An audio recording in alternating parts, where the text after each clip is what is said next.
David, and thanks, Adam. That was some interesting insights there.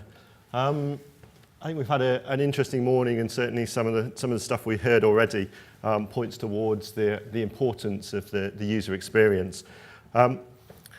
Last year, I spoke at this conference as Rovi, and a lot happens in a year. So just around this kind of time, we announced we were going to acquire TiVo. We completed the deal just before IBC, actually the evening before IBC, which made some interesting planning.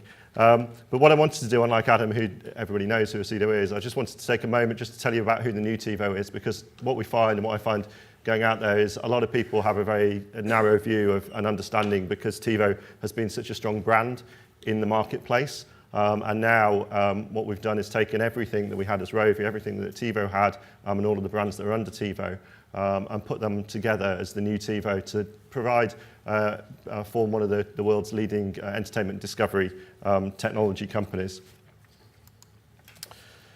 So what we do is we take all of that and we supply everything that you need aside from the content, because obviously there's content producers, movie makers, studios, directors, musicians who do that. But give every other piece of the chain that enables you to be able to have a beautiful, engaging content discovery experience through metadata, through search recommendation, through conversational interfaces, through the core discovery experiences, the core TiVo user experience, and through to advanced analytics on the return path that help you make smart business decisions. And obviously we have a very rich combined heritage that's informing the future as well.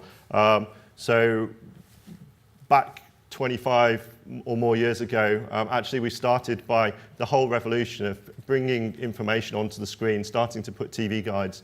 Obviously then what everybody knows TiVo for, the invention of the DVR, which fundamentally changed the way that people interact with television, started us on this journey of being able to interact, being able to pause, being able to rewind, being able to stack episodes up to binge watch, even before we started to have OTT services that allowed you to do that.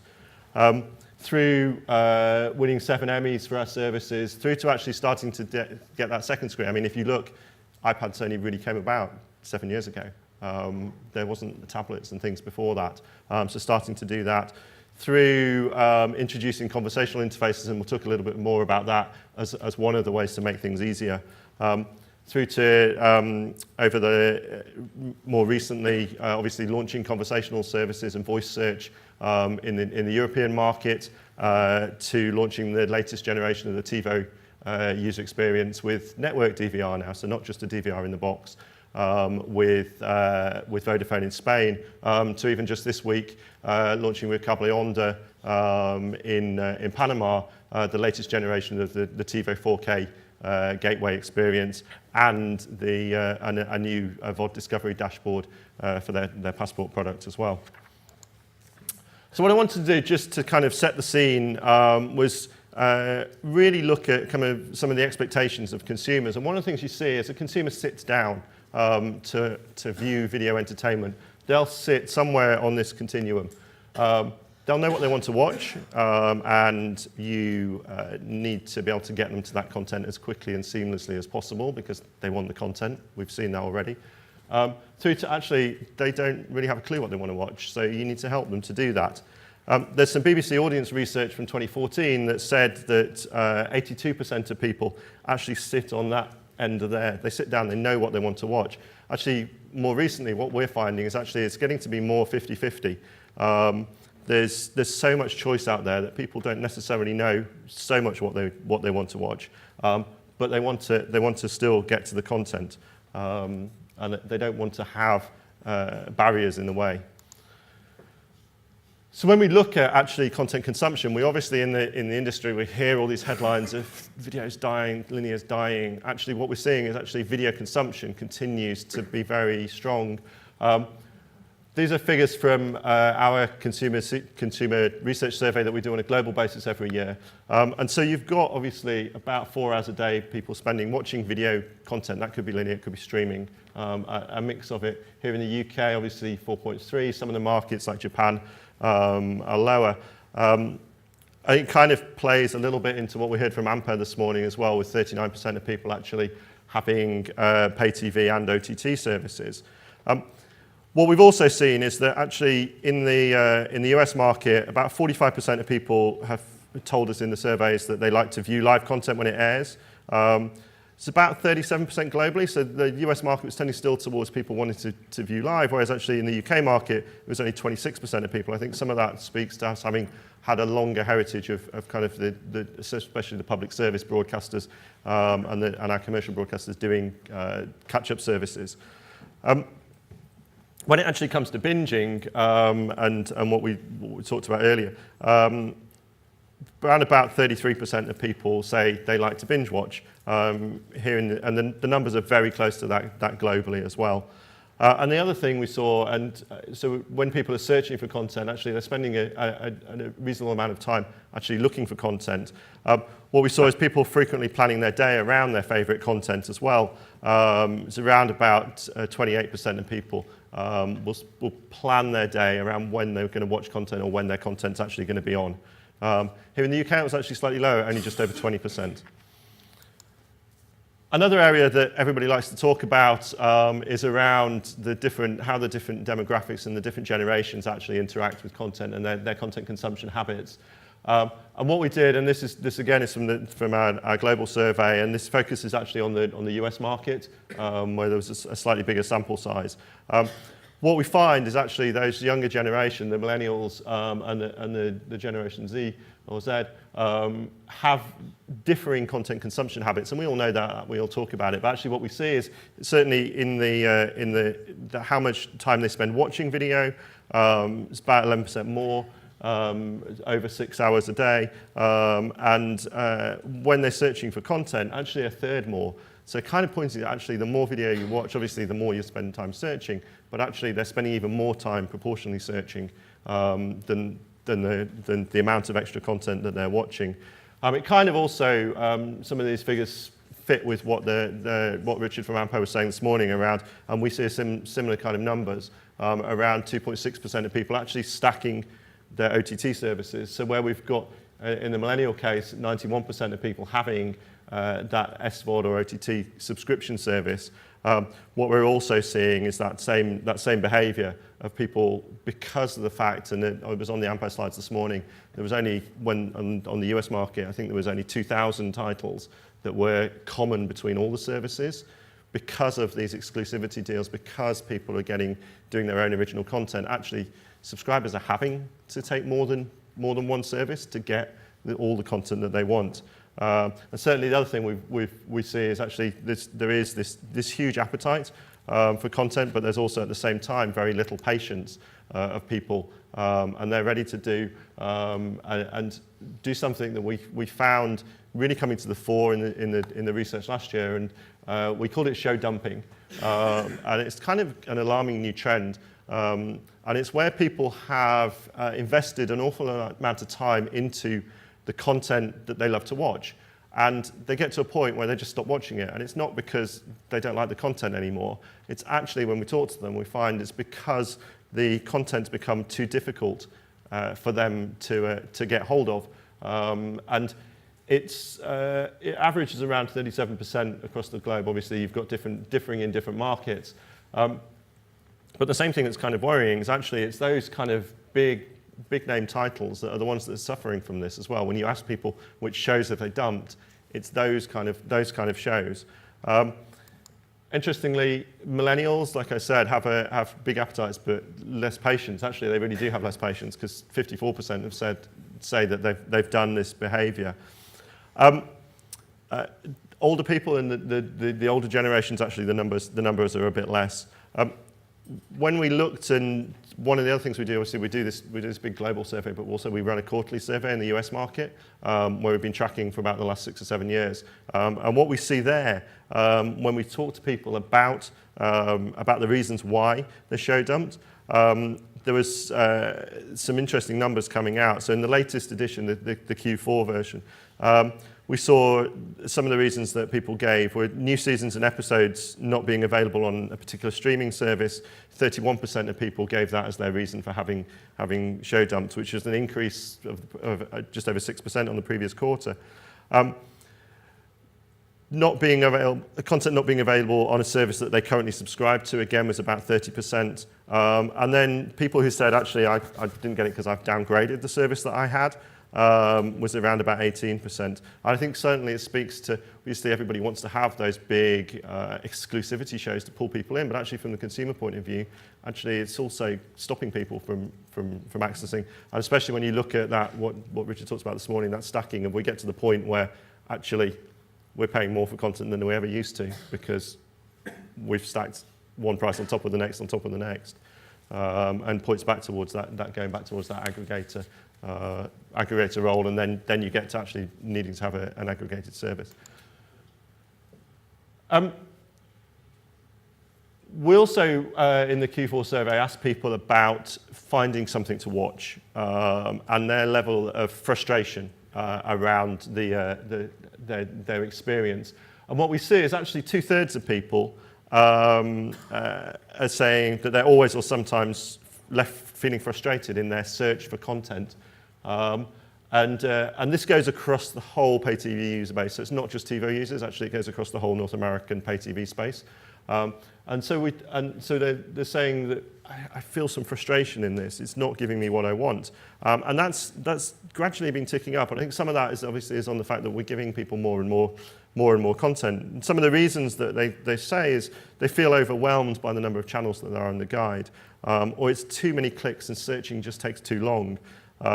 Or actually the recommendations that they're getting from the kind of first-gen recommendation systems that are out there are showing programs they've already watched, which is a bit dumb, or the results that they just feel they aren't relevant to them.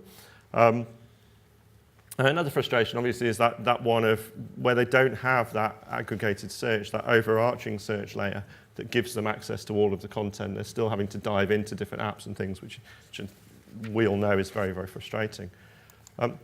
Another area there as well was around sports discovery. So it's a similar case again. Less people, but again, almost 35% of people saying they sometimes or always have trouble actually finding the sports content they want. That's one thing that we as a company started addressing in the last couple of years. Actually, one of the things we looked at in sports was, why is your sports experience in the EPG never as rich as the experience for finding a movie? You used to be lucky if you got the names of the teams playing, but you didn't get to have that experience of understanding what the game was, what actually the history of that game was, what happened last time. So last year we put a lot of effort into launching some sports metadata packages that allow you to actually have that much more in-depth experience and treat Cristiano Ronaldo as a movie star and be able to see as he's moved around what he's done and that kind of thing.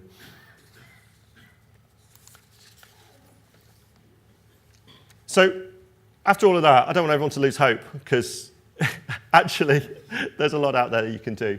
And what we find is actually when you have implemented a service that people rate highly, actually what we see is they actually consume more content. It's kind of obvious, but the numbers bear it out to be true.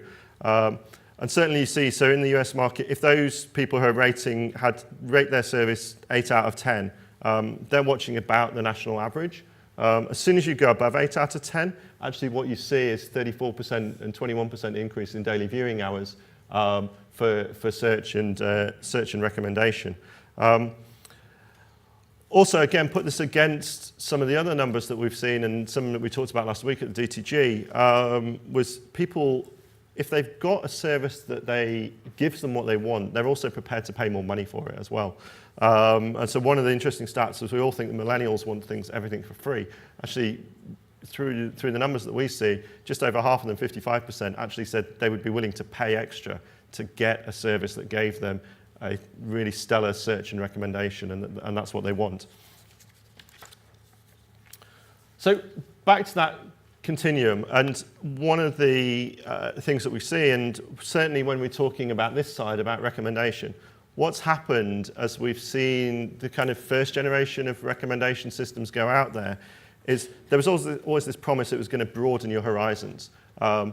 It's going to help you discover content that you didn't really know was there and it was there and that you wanted to watch. Actually, what you see happen was actually it started to narrow further and further down funnels because there was a very limited set of inputs into that experience. So it wasn't able, the systems weren't able to draw on what's going on in the outside world, not able to draw on what's trending, actually not able to draw on other things that were happening in your content consumption because they were very limited to what was happening on one device, not knowing that you'd gone and watched something else on another device or such like. And so what we get to and what we're looking forward to actually doing is it's not really about just recommendations. It's actually about a mix of a recommendation, but also what we call a prediction. So a prediction is really about trying to find that piece of content that's right for you, right here, right now. And the user experience is, how you do this in user experience is absolutely key because there's certain points where actually you're in that browse mode, actually you want to be helped guided through the browse mode. You don't necessarily want to go down all these horrible content trees that we've created as an industry for people. You want to be able to have guidance as to how you go through that.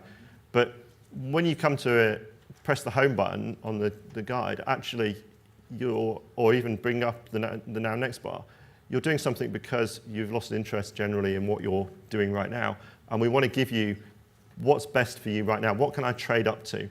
Which is going to be that piece of content for me? And it's really important to have that underlying dynamic set of metadata underneath that allows you to do that because it allows you to know what you're doing on one device, what you're doing across multiple devices, what's going on in the world that's affecting how you're thinking about content. So that's one of the key areas. The other area where we're obviously as a company we're very focused, and obviously one of the leaders is around voice search. What we find, and obviously this is something we've talked about as a concept for a while, but actually now I really feel like we're getting to the tipping point and actually people are starting to do this. So we've seen Sky this year put voice search front and center of Sky Q, their premium product. We've seen Dish do it in the US market. We've seen Comcast doing it. In the survey, we find about 8.5% of people who, because it's not universally accessible, but 8.5% of people have used it. Which is a gain on the year before. I think what we see this year, and actually when you look at some of the figures, and we had some slides last week at DTG, voice-enabled speakers this year are going to grow 130%. CES was all about Alexa. Voice, I think this year really has come past the tipping point, and we'll start to see more and more people do it. And certainly, anecdotally, when you speak to people, and when you look at actually how people are using it on a weekly basis, what we see is continual rise. And what's really interesting is the first people doing less than 4 searches, that's dropping away. People don't just come and do, oh, I'm just using it once a week, twice a week. Actually, what we see is they're using it multiple times a week. And the areas where it's growing are actually the areas where they're using it more and more times. And I think over the next year or so, we'll start to really get really hard empirical evidence of this. But certainly anecdotally, when you speak to people, actually those people who've had it, and I've spoken to some of the analyst community who are really, really skeptical about it. Not David, who are really skeptical about it, have actually then said, actually, I'm blown away. This is how we find content, and it's great right now for finding content that you know you want to watch. What I think we see going forwards is actually moving towards what I was talking about with the kind of the conversational side of things, of actually taking that experience and helping you through being able to speak rather than try and type your search terms, to guide you into finding that content that you want to watch. So just click through these. So a very simple example, show me James Bond movies. It's quite cumbersome to kind of type on your keyboard, even on an iPad, it's quite cumbersome. So you get your results. That's quite simple. But then to go, actually just the ones with Daniel Craig. So understanding that Daniel Craig is an actor who's played a character that's been played by multiple actors, and just be able to narrow down those results. so that you get that. Similarly, to go, just the old ones with Sean Connery, because actually you don't like the ones with Roger Moore. So being able to have that follow-on query, but then also be able to have more esoteric queries, like what's Tom Hanks with the film with the volleyball? I can't remember what it is, and the system to come back and find and Castaway. So I think that kind of covers the kind of key areas where we were looking at. I think summing up, I think one of the things that we as an industry have spent a long time doing, and I've said this on many occasions, actually, we've given people access to pretty much any piece of content they want, anytime they want to watch it. Yes, there's licensing that exists and things, but actually, if we look at the world now, you can sit down and you can say, actually, I want to watch this, and you'll be able to get to it. What we haven't done, though, is actually give them the tools, or kept up with the tools, to be able to do that content discovery, because we've done things like we lay out in a very technical way content into content trees that maybe a consumer doesn't really understand, or we give them access to multiple services and we build in multiple apps, but then we don't give them a search that goes over all of those apps.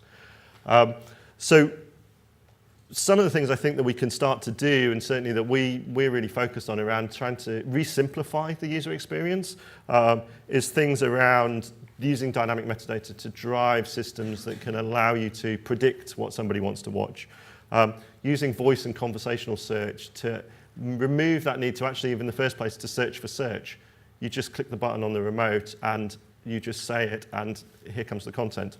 And also on the back end, actually using advanced and predictive analytics to take all of the data that in the internet world has been done ever since it started, but not necessarily in the pay TV world. Take all of that information that comes back and actually use that to drive decisions within the business. And certainly from our point of view, we think that's where it's heading, and that's how you get to what we'd call the ultimate entertainment experience. Thank you.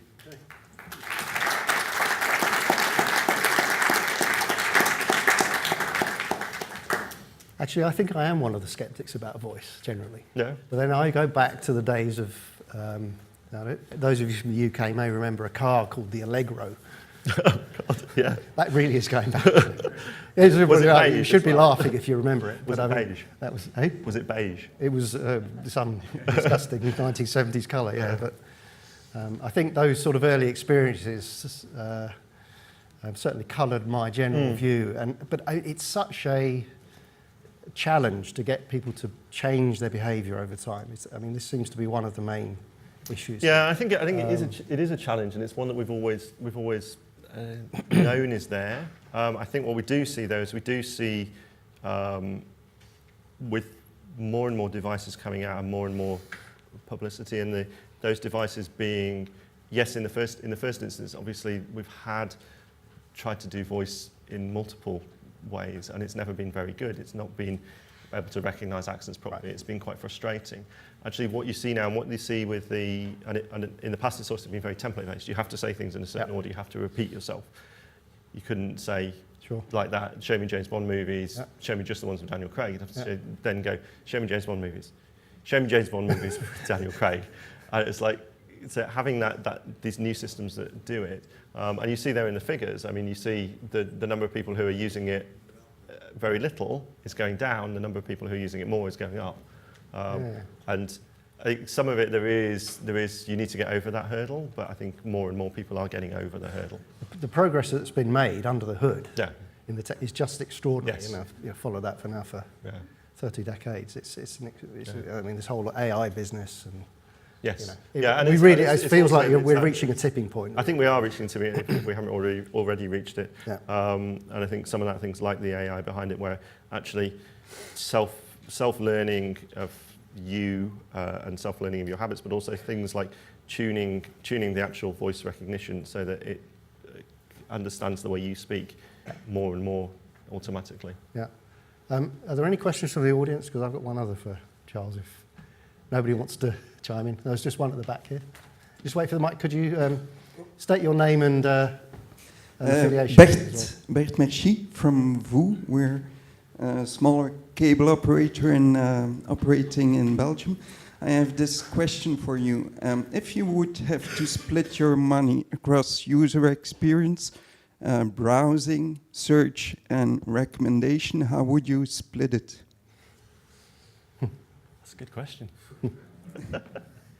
Well, I mean, I think when you look across that continuum, and actually what we're seeing, it used to be, the figures used to be that more people knew what they wanted to watch.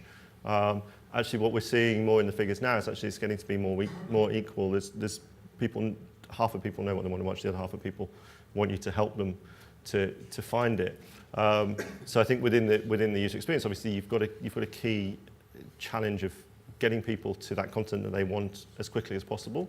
So things like voice are really key to that, because if you can sit down and say what you want to watch, say Coronation Street, and you haven't had to go down into 3, 4, 5, 6, 7, 8 clicks to actually get to where the last episode, and crucially, the last episode that's the right episode for you. So if you haven't watched Monday night's episode, actually that's the right episode for you. You might have watched Monday night and last night's was the right episode for you. So there's a lot that you have to do in that space. And then consequently, I'd put search and recommendation actually together, because it's a recommended search, and because that's what people are used to. You go on Google, you're not just getting an A to Z list. Actually, you're getting a very personalised set of results that are applicable to you and your behaviour. The same thing in the television space, the same thing on the user interface. Actually, having the search results are really personalised search results as well, I think is really, really key. and that leads nicely into the last question I have, because we had plenty of time this morning, which is the old multi-viewer problem, you know, on the big screen, right? We talk a lot about this personalisation trend, but some significant proportion of that big screen viewing is multiple people all sitting there arguing about what they want to watch, or somebody's in control of the remote control, and this classic situation. So how is that legacy model, if you like, evolving as a result of these emerging technologies? Where is that taking us now? I mean, are we moving away from the big screen because of these personalised technologies? I think it's interesting, because obviously when you look at how you watch television, and so you've got the kind of like these three personas. So you've got content you watch by yourself, that content that you watch with one other person, your significant other, and some fun stats last week about content infidelity, and then you've got the content that you watch as a group, and that's crucially important. But when you get to that kind of how do you predict what that is, there's various different things you can do.